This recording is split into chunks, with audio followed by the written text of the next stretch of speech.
السلام علیکم ورحمۃ اللہ وبرکاتہ۔ رب اشرح لی صدری ویسر لی امری واحلل عقدۃ من لسانی یفقہوا قولی۔ جمعہ بہترین دن۔ رسول اللہ صلی اللہ علیہ وسلم نے فرمایا، خیر یوم طلعت علیہ الشمس یوم الجمعۃ فیہ خلق آدم وفیہ ادخل الجنہ وفیہ اخرج منہا ولا تقوم الساعة الا فی یوم الجمعہ۔ بہترین دن جس پر سورج طلوع ہو کر چمکے جمعہ کا دن ہے۔ اسی دن آدم علیہ السلام پیدا ہوئے، اسی دن جنت میں داخل کیے گئے، اسی دن جنت سے زمین پر اتارے گئے، اور قیامت بھی جمعے کے دن قائم ہوگی۔ جمعے کی فرضیت، ارشاد باری تعالی ہے، یا ایھا الذین آمنوا اذا نودی للصلاۃ من یوم الجمعۃ فاسعوا الی ذکر اللہ وذروا البیع ذالکم خیر لکم ان کنتم تعلمون۔ اے اہل ایمان، جب جمعہ کے دن نماز کے لیے آذان دی جائے تو اللہ کے ذکر اور نماز کی طرف دوڑو، اس وقت کاروبار چھوڑ دو، اگر تم سمجھو تو یہ تمہارے حق میں بہت بہتر ہے، یعنی اسی میں تمہارا فائدہ ہے۔ لیکن سمجھنے کی بات ہے نا، کچھ لوگ اس وقتی تجارت میں فائدہ سمجھتے ہیں جو حقیقت میں خسارہ ہے، یعنی اس وقت تجارت کرنا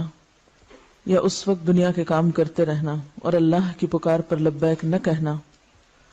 حضرت ابو الجعد دمری رضی اللہ عنہ سے روایت ہے کہ رسول اللہ صلی اللہ علیہ وسلم نے فرمایا، جو شخص سستی کی وجہ سے 3 جمعے چھوڑ دے تو اللہ تعالیٰ اس کے دل پر مہر لگا دیتا ہے۔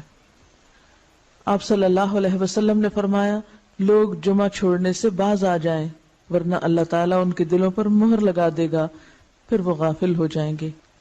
تو اس سے پتہ چلتا ہے کہ جب انسان ایک نافرمانی کرتا ہے اور اس کے بعد توبہ نہیں کرتا اور پھر دوبارہ وہی کام کرتا ہے اور پھر سے 12 وہی کام کرتا ہے تو پھر وہ اللہ کی رحمت سے دور ہونے لگتا ہے اور ایسا بے حس ہوتا ہے کہ نیکی کا شوق بھی اور گناہوں پر کسی قسم کی فکر اور پریشانی سب ختم ہو کر رہ جاتا ہے۔ حضرت ابن مسعود سے روایت ہے کہ رسول اللہ صلی اللہ علیہ وسلم نے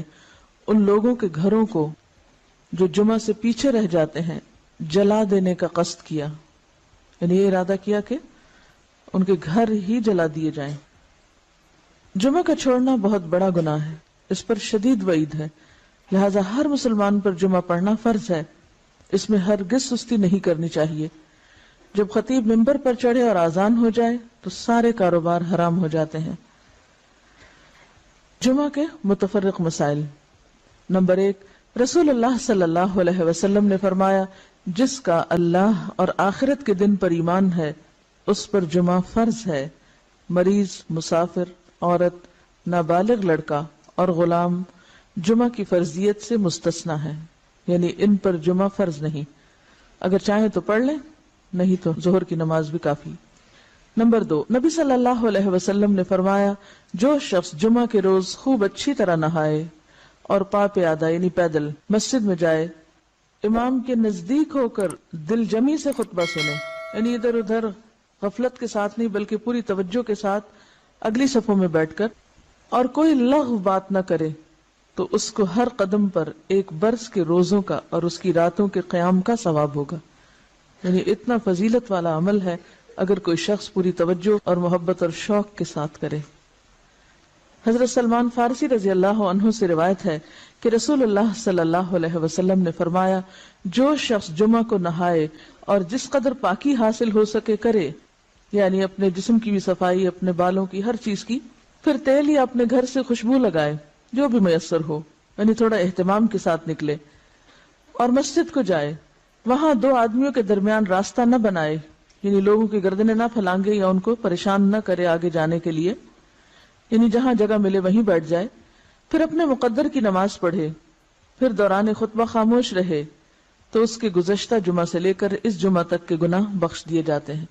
اب یہاں پر گناہوں کی بخشش کس چیز کے ساتھ منسلک ہے کہ انسان اپنی ذات سے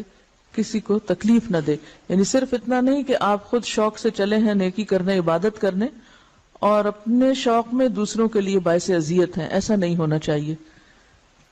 رسول اللہ صلی اللہ علیہ وسلم نے فرمایا، جو شخص غسل کر کے جمعہ کے لیے آتا ہے اور خطبہ شروع ہونے تک جس قدر ہو سکے نوافل ادا کرتا ہے، پھر خطبہ جمعہ شروع سے لے کر آخر تک خاموشی کے ساتھ سنتا ہے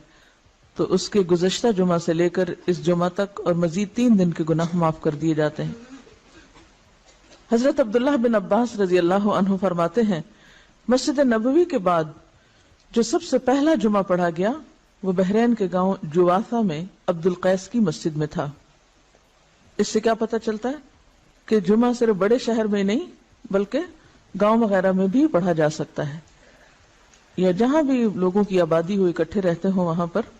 جمعہ پڑھنا چاہیے، یہ جمعے کا اہتمام کیا جانا چاہیے۔ یہاں اس موقع پر میں یہ یاد دہانی آپ کو کرا دوں کہ جن خواتین کے لڑکے ہیں خاص طور پر ان کو، اپنے شوہروں کو، اپنے مرد رشتہ داروں کو یہ احادیث ضرور پڑھوا دیں یا ان کو یاد دہانی کرا دیں تاکہ وہ اگر جاتے بھی ہیں جمعہ پڑھنے تو شوق سے جایا کریں اور ان آداب کا خیال بھی رکھیں جو رکھنے چاہیے۔ اسد بن زرارہ نے نقی الخدمات کے علاقے میں بنو بیازہ کی بستی حزم النبیت جو مدینہ سے 1 میل کے فاصلے پر تھی اس میں جمعہ قائم کیا۔ حضرت عبداللہ بن عمر مکہ اور مدینہ کے درمیان بسنے والے لوگوں کو جمعہ پڑھتے دیکھتے تو اعتراض نہ کرتے۔ نمبر 4، حنین کے دن بارش ہو رہی تھی تو رسول اللہ صلی اللہ علیہ وسلم نے اپنے منادی کو حکم دیا آج اپنی اپنی قیام گاہوں میں نماز پڑھنے کا اعلان کر دو، اور وہ جمعہ کا دن تھا۔ یعنی اگر بارش کا موسم ہو اور جانے میں تکلیف ہو تو ایسی صورت میں پھر ظہر کی نماز گھر پہ پڑھی جا سکتی ہے جب نکلنے میں حرج ہو۔ حضرت ابو ہریرہ سے روایت ہے کہ نبی صلی اللہ علیہ وسلم نے فرمایا آج کے دن 2 عیدیں عید اور جمعہ اکٹھی ہو گئی ہیں، جو شخص صرف عید پڑھنا چاہے اسے وہ کافی ہے، لیکن ہم عید اور جمعہ دونوں پڑھیں گے۔ یعنی اگر ایک ہی دن میں 2 چیزیں ہوں تو ایک کی رخصت ہے، یعنی عید پڑھنا کافی ہے، جمعہ جو ہے اس کی بجائے ظہر کی نماز بھی پڑھی جا سکتی ہے، لیکن آپ صلی اللہ علیہ وسلم نے پھر بھی دونوں چیزوں کو پڑھنا پسند فرمایا اگرچہ سہولت رکھی۔ عبداللہ بن زبیر رضی اللہ عنہ کے زمانے میں جمعہ کے دن عید ہوئی تو انہوں نے نماز عید پڑھائی، جمعہ نہ پڑھایا۔ اس واقعے کی خبر ابن عباس کو ملی تو انہوں نے فرمایا ان کا یہ عمل سنت کے مطابق ہے۔ نمبر 6، رسول اللہ صلی اللہ علیہ وسلم نے فرمایا اگر گنجائش ہو تو جمعہ کے لیے روزانہ استعمال ہونے والے کپڑوں کے علاوہ کپڑے بناؤ۔ یعنی اگر گنجائش ہو اور آسانی ہو اور سہولت ہو، اس سے یہ مطلب نہیں کہ ہر ہفتے نیا جوڑا سلوایا جائے، اس کا مطلب یہ ہے کہ جمعے کا جوڑا مخصوص بھی رکھا جا سکتا ہے، ٹھیک ہے؟ نہیں ایک دفعہ آپ نے سلوا لیا، اس کو ہر روز پہننے کی بجائے جمعے کے دن پہنا جائے، یعنی جمعے کا لباس مخصوص کیا جا سکتا ہے عام روزمرہ کے لباس سے۔ یعنی اہتمام کی بات ہے اصل میں، صرف نئے کپڑے سلوانے کی بات نہیں۔ نبی صلی اللہ علیہ وسلم نے دوران خطبہ گوٹ مار کر بیٹھنے سے منع فرمایا۔ گوٹ مارنا اس طرح بیٹھنے کو کہتے ہیں کہ ہاتھ یا کپڑے کے ساتھ رانوں کو پیٹ سے ملا کر بیٹھیں، ٹھیک ہے؟ اس طرح بیٹھنے سے عموماً نیند آ جاتی ہے اور پھر آدمی خطبہ نہیں سن سکتا۔ علاوہ ازیں اس حالت میں آدمی اکثر گر پڑتا ہے یا بے حجاب ہونے کا بھی اہتمام ہوتا ہے۔ بیٹھ کے دکھائیے، جی ہاں، اس طرح، یعنی بہت ہی ریلیکس قسم کی اور کیجول قسم کی سٹنگ ہے، یہ اس سے منع کیا گیا ہے۔ نمبر 8، جابر بن سمرہ رضی اللہ عنہ سے روایت ہے کہ رسول اللہ صلی اللہ علیہ وسلم کھڑے ہو کر خطبہ دیتے اور 2 خطبوں کے درمیان بیٹھتے۔ جو شخص یہ کہے کہ آپ بیٹھ کر خطبہ دیتے تھے اس نے غلط بیانی کی۔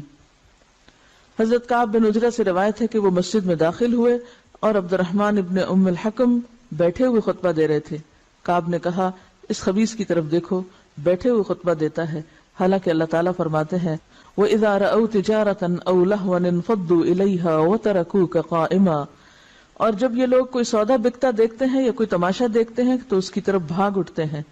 اور آپ کو خطبے میں کھڑا ہی چھوڑ دیتے ہیں۔ قرآن پاک سے یہ بات پتہ چلتی ہے کہ خطبہ کھڑے ہو کر دینا چاہیے۔ اب یہاں پر آپ سوچ رہے ہوں کہ بہت سخت لفظ استعمال کیا اور شاید ان کے پیچھے یا چھپ کے یا غیبت کے طور پہ کیا، تو اصل بات یہ ہے کہ صحابہ کرام کے اندر آپ نے ایک چیز دیکھی ہوگی کہ وہ سنت کے خلاف کوئی چیز برداشت نہیں کرتے تھے، کیونکہ وہ اللہ کے رسول صلی اللہ علیہ وسلم کو اپنی ذات، اپنی اولاد، اپنے والدین، اپنی ہر چیز سے زیادہ محبوب رکھتے تھے اور آپ کی باتوں کو بھی اسی طرح اہمیت دیتے تھے، لہٰذا کہیں وہ کوئی چیز آپ کی سنت کے خلاف ہوتے دیکھتے تو وہ ان کے لیے بہت ہی سخت ہوتی اور اسی لیے سخت الفاظ بھی استعمال کر جاتے۔ تو بات یہ کہ اسی کا نام من احب للہ و ابغض للہ ہے، و آتا للہ و منع للہ۔ جب ہم دین میں محبت کی بات کرتے ہیں تو ہم سمجھتے ہیں کہ محبت پھر جائز ناجائز ہر بات پہ محبت، یہ بات غلط ہے۔ ٹھیک ہے، درست چیز کو اپریشیٹ کیا جائے اور جو غلط بات ہے اس کو غلط بتایا جائے، اور غلطی جتنی زیادہ بڑی ہو اس کے لیے اتنا ہی فرم ہونا چاہیے، اس کے لیے پھر ڈھیلا ڈھالا رویہ نہیں اختیار کرنا چاہیے، جبکہ بات پوری طرح دوسروں کو بتائی بھی جا چکی ہو۔ لیکن ایک بات یاد رکھیے کہ صحابہ کرام کا جو باہم تعلق یا واسطہ تھا، ان کی جو تربیت جس ڈھنگ پر ہوئی تھی، وہاں ذات اور انا اور میں اور شخصیت پرستی جیسی چیزیں نہیں تھی، وہاں محبت بھی اللہ کے لیے تھی اور بغض بھی اللہ کے لیے تھا، اور اس کے ساتھ ساتھ وہ کسی چیز کو اپنی ذاتی وقار کا مسئلہ نہیں بناتے تھے، اس کو پرسنلی نہیں لیتے تھے۔ ہم کوئی چیز نہ بھی ہو تو اس کو پرسنل بنا لیتے ہیں، یعنی کوئی شخص کسی سے کچھ کہہ رہا ہو تو ہم اس کو اپنے خلاف لے لیتے ہیں، اور اپنی ذات کے بارے میں ہمیشہ بہت ہی سمپیتھیٹک اور بہت سینسٹیو اور بہت کانشیس اور بہت مہربان رہتے ہیں، اٹھتے بیٹھتے چلتے پھرتے تکلیفوں کا ذکر بھی کرتے رہتے ہیں۔ کبھی ہمیں یہ بھی سوچنا چاہیے کہ جب ہم بہت زیادہ تکلیفوں کا ذکر کرتے ہیں تو کہیں ہم اللہ تعالیٰ کا شکوہ تو نہیں کر رہے ہوتے؟ تھوڑی دیر کے لیے سوچیں، یہ مسئلہ وہ مسئلہ، یہ پریشانی وہ پریشانی، یہ بیماری وہ بیماری، یہ تکلیف وہ تکلیف، یعنی تھوڑی دیر کے لیے اس بات پر اگر غور کریں کہ ہر وقت ہماری زبان سے شکوے شکایات ہی نکلتے رہیں تو ہمیں کیا معلوم نہیں کہ ہر نقصان، ہر تکلیف، ہر بیماری اللہ کے اذن سے ہی آتی ہے، اور ہر چیز اسی کے ہاتھ میں، وہ جب چاہے۔ اللہم لا مانع لما آتیت ولا معطی لما منعت ولا ينفع ذا الجد منک الجد۔ یعنی اگرچہ تکلیف یا بیماری یا دکھ کے اظہار کرنے میں کوئی گناہ کی بات نہیں ہے، لیکن اللہ سے محبت کے ادب کے خلاف ہے۔ جس سے آپ محبت کرتے ہیں آپ اس کی شکایتیں راہ چلتے تھوڑی کرتے رہتے ہیں، کیا کرتے ہیں؟ ہاں، سمجھ رہے ہیں میں کیا کہہ رہی ہوں؟ اس شخص سے آپ نے کیا سبق سیکھا جس کا صدقہ کسی ایسے شخص کو چلا گیا کہ جو مستحق نہیں تھا، اور وہ دل میں تکلیف میں بھی تھا، پریشان بھی تھا، تو کیا کہا؟ اللہم لک الحمد۔ ہم یہ اخلاق اور ادب نہیں سیکھ سکتے؟ ہاں، سیکھ سکتے ہیں۔ مثلا ایک ڈاکٹر کے پاس جا کے بتانا کہ میں بیمار ہوں، اس میں کوئی برائی نہیں، لیکن ہر انسان کو بتانا میں بیمار ہوں، یہ اللہ کی محبت کے ادب کے خلاف ہے۔